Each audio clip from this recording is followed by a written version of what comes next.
बिस्मिल्लाहिर्रहमानिर्रहीम। अस्सलाम वालेकुम। रियासत खैमा हुकूमत ने जो है ऐलान किया है कि जितने भी जो है जिन्होंने वैक्सीन नहीं लगाई वो उनको जो है वो वहाँ पे एंट्री नहीं मिलेगी।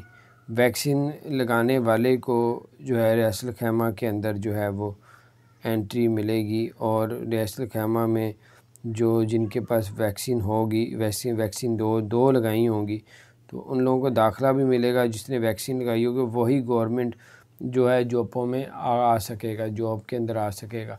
तो ये दोनों उन्होंने शर्तें रख दी हैं। अगर आपने रियासत खैमा जाना है तो आप लोगों ने 2 कोर्स किए होने चाहिए वैक्सीन के, और अगर आपने गवर्नमेंट ऑफिस जाना है गवर्नमेंट तो बाहर तब भी आपके पास वैक्सीन आपको लगी होनी चाहिए। तो बाहर ये कुछ अपडेट्स थी, मैंने कहा आपके साथ शेयर करूँ। अपना ख्याल रखें। अगर आपने हमारे चैनल को सब्सक्राइब नहीं किया ज़रूर सब्सक्राइब कर दें, बेल आइकन प्रेस कर दें ताकि नई सी अपडेट्स आप तक पहुँचती रहे। अस्सलाम वालेकुम।